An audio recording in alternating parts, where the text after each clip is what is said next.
Hello guys, क्या हाल है? कैसे हैं आप लोग? सब ठीक हैं? उम्मीद है आप लोग सब खैरियत से होंगे। आज के इस वीडियो लेक्चर में हम नेवियर स्टोक्स इक्वेशन का न्यूमेरिकल नंबर 2 डिस्कस करने जा रहे हैं। अच्छा, सबसे पहले हम लोग सवाल को रीड आउट करते हैं कि सवाल के अंदर क्या कहा गया है। अब viscous liquid of the constant density and viscosity, हमारे पास एक विस्कस लिक्विड है जिसकी डेंसिटी और विस्कोसिटी क्या है? कांस्टेंट है।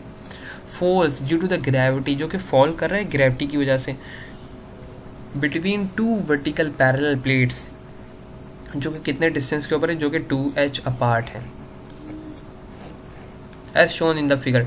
There are no pressure gradient, हमारे पास कोई भी प्रेशर ग्रेडियंट दिया हुआ नहीं है।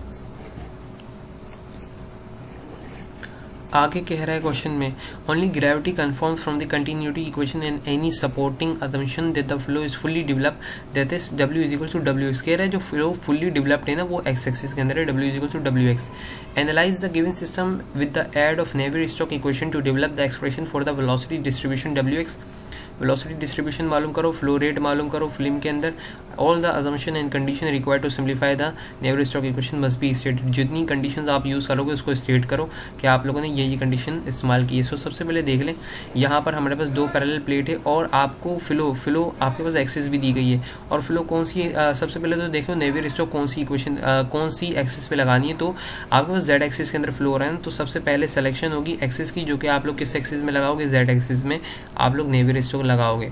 अब नेवियर-स्टोक्स में Z एक्सिस में लगाने के बाद दूसरी चीज़, किस डायरेक्शन में आपको डायमेंशन दी गई है? डायमेंशन आपको दी गई है X एक्सिस में, तो मतलब कि इसका चेंज डावा y एक ज़ीरो करना है आप लोगों ने, और दूसरा डावा Z ज़ीरो करना है। सही है। और सिर्फ कौन सी वेलोसिटी एग्जीक्यूट कर रही है? सिर्फ और सिर्फ W वेलोसिटी एग्जीक्यूट कर रही है, इसके अलावा सारी ज़ीरो है। बस ये आप लोगों ने काम कर लिया ना, आपके पास सवाल आधा तो यहीं सॉल्व हो जाता है। अब देखें, मैंने आपको क्या बोला? इक्वेशन लगानी है Z एक्सिस में, तो आप इक्वेशन कौन सी यूज़ करेंगे? ये वाली नेवियर-स्टोक्स की इक्वेशन यूज़ करेंगे। और नेवियर-स्टोक्स की ये वाली इक्वेशन पेपर में दी जाती है, याद नहीं करनी होती। हम लोगों ने ये वाली इक्वेशन यूज़ कर ली अलोंग Z एक्सिस। और मैंने क्या बोला? X एक्सिस में डायमेंशन है, तो बाकी की आपके पास क्या हो जाएगी? ज़ीरो हो जाएगी। स्टेडी फ्लो दिया हुआ है तो ये भी क्या हो जाएगा? ज़ीरो। और क्योंकि सिर्फ और सिर्फ आपको W कॉम्पोनेंट दिया हुआ है, तो U कॉम्पोनेंट आपका क्या हो जाएगा? U कॉम्पोनेंट आपका ज़ीरो हो जाएगा, तो ये भी क्या हो जाएगा? कैंसिल आउट हो जाएगा। ठीक हो गया। आपके पास सिम्प्लीफाइड फॉर्म आ गई, रो जी Z प्लस म्यू डावा स्क्वायर W ओवर डावा x स्क्वायर इक्वल टू 0। फिर हम लोग करते हैं वेलोसिटी को अकेला, जो कि हम लोगों ने कर लिया। GZ बराबर है G के, क्योंकि जिस डायरेक्शन में ग्रेविटी उसी डायरेक्शन में फ्लो हो रहा है, तो हम लोगों ने पॉजिटिव ग्रेविटी कंसिडर की। पहली बार इसको इंटीग्रेट किया तो मेरे पास आया minus rho g x over mu plus C1। Again integrate किया तो मेरे पास W अकेला हो गया minus rho g x square over 2 mu plus C1x plus C2। Boundary condition क्या है? जब x 0 होगा तो उस x इज इक्वल टू 0 के ऊपर तो कुछ चेंज ही नहीं आ रहा ना, तो डावा W ओवर डावा x क्या हो जाएगा? 0। और दूसरी कंडीशन ये है कि जब आप प्लेट के एजेस पे प्लेट की एजेस के ऊपर हैं, तो वहाँ पर आपकी वेलोसिटी क्या होगी? 0। जाहिर सी बात है, दो प्लेट्स आपके पास मौजूद है, फ्लो हो रहा है, तो हम लोग जानते हैं इसके दरमियान में किस तरीके की हमारे पास बनती है। हमारे पास पैराबोलिक शेप में बनती है, पैराबोलिक शेप बनती है। यहाँ पर मैं बना नहीं पा रहा, वरना आपको डिफाइन कर देता। ये आप लोग देख रहे हैं ना, यहाँ पर इस तरीके की हमारे पास शेप बनती है। और यहाँ पर जो वेलोसिटी होती है at the corner, at the edges, जहाँ पर प्लेट से टच कर रहा है आपका फ्लूइड, यहाँ पर वेलोसिटी 0 होती है।